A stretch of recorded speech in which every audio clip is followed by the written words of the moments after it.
This is the fourth conference on land policy in Africa. The third conference was held in 2019 in Abidjan, Cote d'Ivoire, and the focus was on land governance and corruption. So what is absolutely particular about this year is that it is land governance for safeguarding arts, culture, and heritage.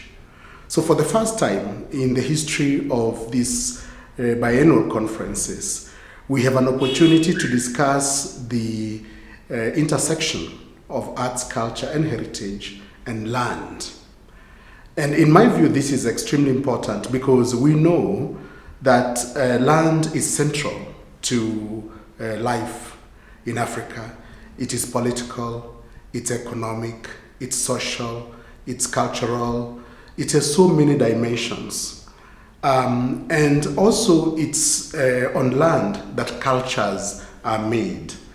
In fact, one could even go further and say that land is the fundamental heritage that human beings have. And therefore, when you talk about land and heritage, you really have to start with the land.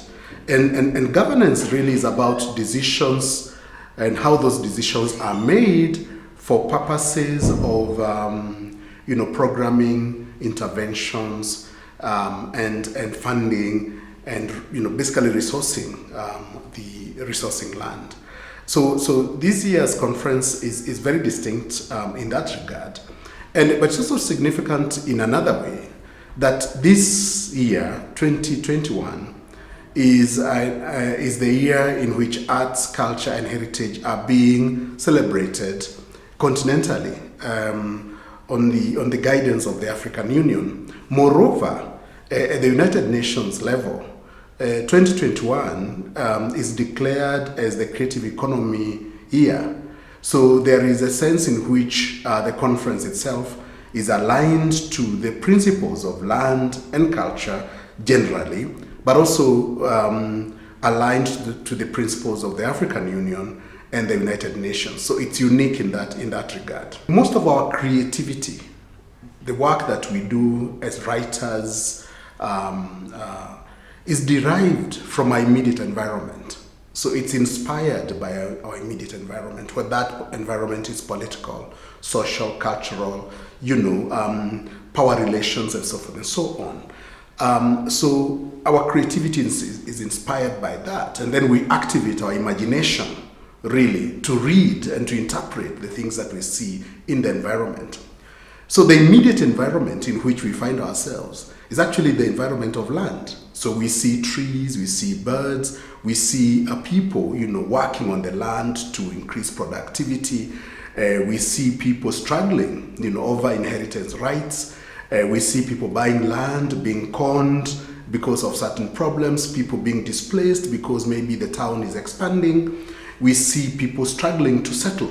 We see people moving from one physical space to another physical space in search of livelihood and so forth and so on. And all these activities taking place on land then become the fuel that facilitates the imagination to move forward. And when it does that, you end up with a poem or a novel or a play or a film, or music, and so on. And when one is talking about, for example, music really depends on scenery, on the landscapes, on the forests and the rivers, the contrast that we normally find in the physical space. So this connection, in my view, is a very natural connection, really. And the struggles and the conflicts over land are really a critical raw material for creative talent. So that connection is there. And in fact, what is also really exciting about this year is that for the first time, we have creative writers being inspired and encouraged to reflect on issues of land governance. And so there is going to be a collection of short stories that are inspired by the conference. The winners of the best short stories will be recognized at the conference. We are hoping that after the recognition, they'll continue writing, and so that's important. The other category that is benefiting from the conference is actually journalists. So, as you know, media not only educate and inform, but they also set agendas. And sometimes, if they do not understand the external challenges of society, they can, even as they report about lifestyles and other, relationships, they can misdirect and misinterpret, the world. Because, we are encouraging more investigative journalism, more introspection, within the media, and so on. So journalists will be trained more specifically on issues of cultural journalism, and will be given resources on what it means to talk about land in Africa. And that when you see people being displaced, for example, in what are called informal settlements, that is a land governance issue. Or when you see people fighting over land because some are farmers and others are herders and so on, that is a land governance issue. It's not a problem with particular individuals. It's a structural issue. Or when you see women being disinherited of land on account of gender, for example, that's a land governance issue.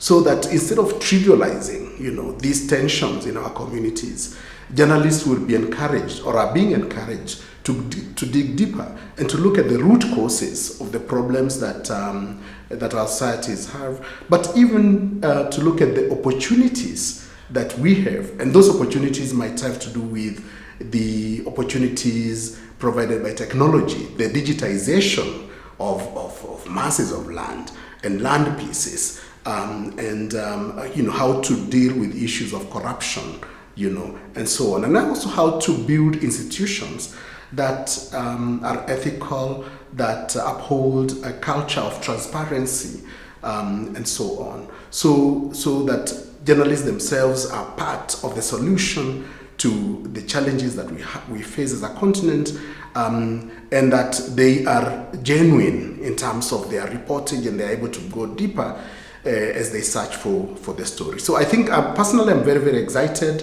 that these issues are being discussed, that for the first time the creative sector is engaging with land economists and surveyors, and those are the people who deal with land from a technical point of view, and a sector that looks at these issues from a creative, artistic and cultural point of view. The conference will eventually have a call to action. Now, the call to action will have a number of layers. Certain layers have to do with the role of traditional authorities, for example. How can traditional authorities support women's land rights, for example? How can they work within their cultures to deal with that particular issue? How can researchers, for example, facilitate research areas that speak more directly to community concerns, whether those concerns have to do with customary land rights, for example, or a coexistence between farmers and herders. What kind of action can researchers and academicians take to ensure that culture is integrated in their work? Of course, we have government attending the conference, and we are hoping that from a government point of view, we can have policies that are more sensitive to culture, that are more sensitive to the role of creative and cultural industries. For example, if you look at heritage sites which are under attack by climate change, what will the government do to ensure that those heritage sites that are significant historically, or are even significant in terms of spiritual well-being of people, are protected. So we'd expect some policy direction by government. I would, for example, be very excited to see the position taken by the ministries of culture, whether the Ministry of Culture see land governance as part of their mandate, and that land is not just the mandate of those people who deal with land on a day-to-day basis. Or even the investment in cultural and creative industries, because we know that cultural and creative industries depend significantly on the ways in which land is availed. Do our urban spaces, for example, have areas where the creative sector can express itself? They can show films, they can go for performances. Our musicians, do they have spaces where they could actually go outdoor for recreation and so on, or even just filming sites and so on. So these are some of the things that we are hoping could come out of the conference, and those policy as well as educational and research agendas might be able to pave the way for the growth of arts and culture in Africa.